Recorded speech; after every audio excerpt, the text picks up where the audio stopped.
The movie begins with a family of 3 who has been living inside a nuclear bunker for 301 days. The parents, Ray and Claire, have always emphasized 2 key rules to their daughter Zoe: to always remain calm and never leave the shelter. Sadly, the world above them has been deserted due to a strange viral outbreak, and now they are the only survivors left. Although it has been 301 days since the infection began, the ground is still extremely dangerous, as the epidemic has given birth to dangerous creatures known as the Breathers, who kill any humans on sight.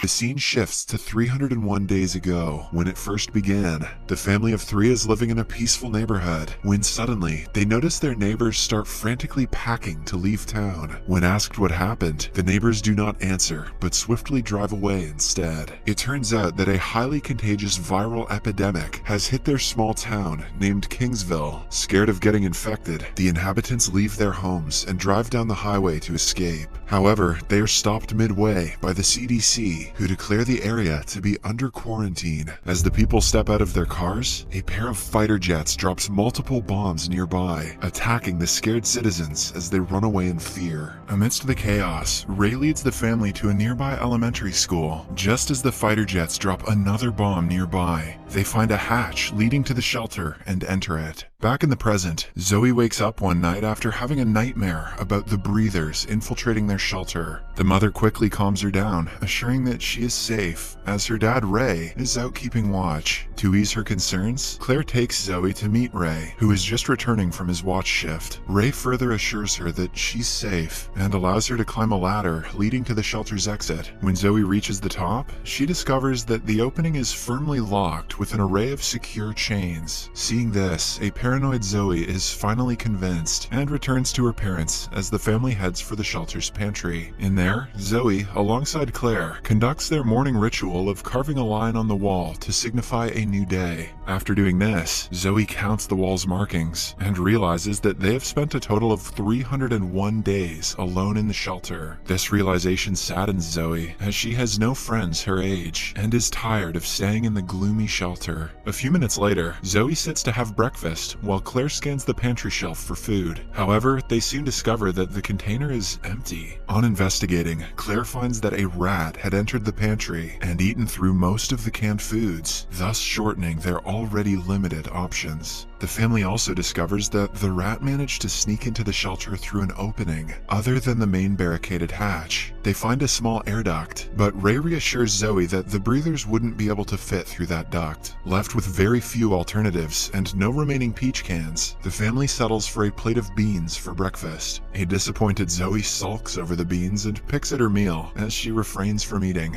Weary due to their situation, Zoe rants about the subpar living conditions and complains about being cooped up in the shelter. Ray understands her and consoles his distraught daughter as he explains the importance of staying in the shelter to hide from the Breathers. Eventually, Zoe sees reason and resumes eating after Ray cracks a joke to brighten the mood. Later that night, Claire joins Zoe in the other room. The duo plays Monopoly, but Zoe soon becomes disinterested and bored of the game. Seeing this, Claire hands Zoe a periscope to view the ground above. If games are boring you, little one, how about a peek at our inevitable demise? Looking through the device, Zoe sees the outside world, but is disappointed to find nothing but a wasteland. After the brief viewing, Zoe returns to play Monopoly with Claire at the dinner table. While playing, Zoe spots the rat munching on one of the cans and silently alerts her mom. Eventually, she also calls a sleeping Ray to the pantry as the trio decides on how to kill the beast. After a long deliberation, Claire kills the rat before it escapes, but in the process, the rodent knocks over one of the lamps, which explodes, causing an overwhelming fire. Claire instantly brings a cloth and tries to put out the flames, while Ray heads for the pump to get water. Once again, the faulty pump malfunctions, causing Ray to struggle with the lever while Claire screams at him for help. Fortunately, Ray gets it to work in time, and together, the duo puts out the intense flames. When the fire has been fully quenched, the family discovers that the residual smoke has entered the air vents and is escaping to the ground above. Seeing this, the family figures that the Breathers could see the ash on the overhead ground and decides decides to head to the surface to cover their tracks. After instructing Zoe not to leave the shelter, the couple heads for the surface to get rid of the residual ash. While the couple clears the ground, Zoe watches them through the periscope. Right then, she sees a strange figure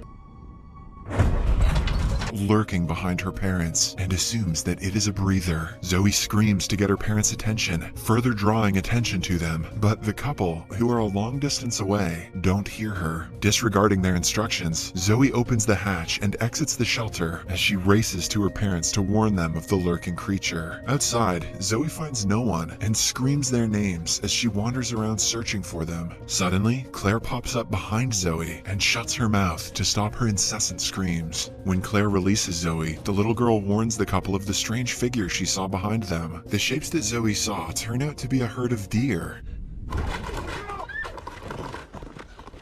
But the trio realizes that they must be running away from something, and so they immediately sprint to the open hatch and head for the shelter. Just as they enter the underground facility, the family hears the loud footsteps of a breather plodding along the ground overhead. To avoid being discovered, they all remain mute as they nervously listen to the footsteps above. Just as they begin to fade, Zoe's doll starts bugging out, making a ruckus after her pull string accidentally gets caught on a nearby pipe. Horrified by the doll's sounds, Ray swiftly grabs the toy and destroys it, just in case Zoe needed a little more trauma in her life to prevent it from attracting the creature. However, it is too late, as the breather has heard the doll and violently attacks the hatch to access the underground shelter.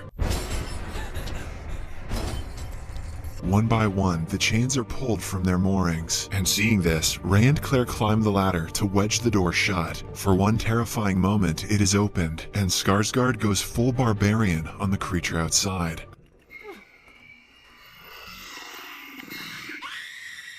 Afterwards, they get the wedge in place, stopping the creature from breaking in. On hearing no further sounds, Claire and Ray climb down the ladder and reunite with Zoe as they all heave a sigh of relief. However, this is short-lived as the sounds on the roof intensify, thus revealing that more of the creatures have arrived. The family tries to get another wedge for the hatch, but before they can react, the breathers destroy it as the heavy metal falls to the ground. Seeing this, the trio sprints to another room in a desperate attempt to escape. To buy some time, Claire hauls a lamp at the passageway, causing another fire, after which she and Ray use a shelf to further obstruct the way. After this, they search for an alternate exit and decide to use the vent that the rat used previously. With Ray's help, Claire passes through the tight opening and emerges outside. Reaching the overhead ground, Claire scans the area and fortunately spots no breathers. Claire quickly informs Ray, who then also helps Zoe through the vents. Once mother and daughter have made it through, Ray tries to climb as well, but can't seem to fit. In a desperate moment, Ray dislocates his shoulder and tries to fit in. However, before he can make it outside, the breathers make it through and attack the injured man, pulling him back into the shelter.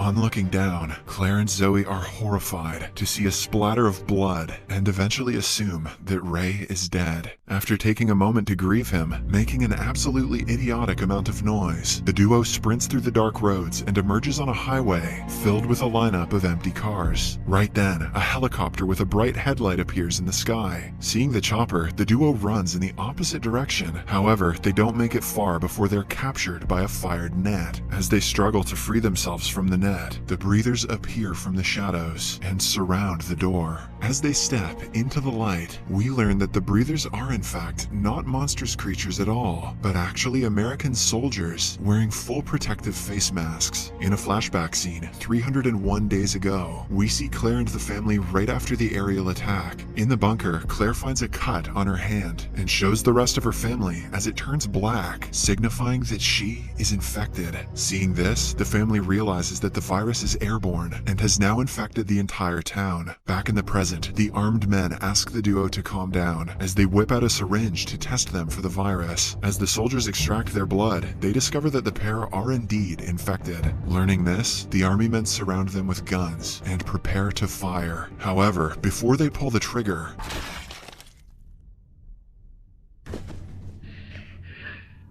Ray, who is transformed into a vampire-like creature with black veins and bloodshot eyes, attacks the soldiers, exhibiting superhuman strength. He manages to kill a handful of them, but ultimately gets taken down by the others, who riddle him with bullets. Here, we get a shocking revelation of the true nature of the virus. The family are actually the infected ones, while the breathers are just normal people. So how did they yank the hatch so hard that the chains broke? The virus, though contagious, is not lethal, as the infected can live an almost normal life, so long as they do not lose control. Then we discover why Ray and Claire insisted on the rule to always stay calm at the start of the movie. Apparently, the infected can lose control of their emotions and become monsters. However, if they stay calm, they remain like normal humans. Sadly, this does not rule out the fact that they are infected and therefore dangerous, and the army wants to kill them all. When the soldiers are done with Ray, they look back at the net, only to discover that Claire and Zoe have escaped. A few moments later, Zoe hides in a car, while Claire transforms into the same vampire-like state and easily knocks out 3 of the 4 remaining soldiers. However, she is shot and injured by the last surviving soldier. Just as the armed man is about to take the final shot, a transformed Zoe jumps at him and removes his face mask, exposing him to the virus. Zoe tries killing the soldier but is ultimately stopped by Claire. Don't give him a quick death, dear. Let him live a cursed existence too. Eventually, the duo leaves the man and walks down the highway as they search for Ray. A few meters away, the duo finds a dying Ray lying on the floor and tearfully say their final goodbyes. Shortly after, Claire and Zoe spot another chopper approaching, so they run into an underground tunnel hidden under a pile of destroyed wood. As the pair heads inside the tunnel, they run into Joey, the son of their next-door neighbors, who they last saw a year ago at the start of the outbreak, miles and miles away from here. The little boy leads them to a hatch, and on opening it, reveals a sewer system below. Inside, Claire and Zoe discover that there are other infected survivors who have been living in the Kingsville sewers for months. Seeing this, mother and daughter are relieved to have finally found other people like them. Zoe climbs down the hatch to join the welcoming group, with Claire following shortly after. The movie ends as Claire stares into the sun with bloodshot eyes before ultimately shutting the hatch.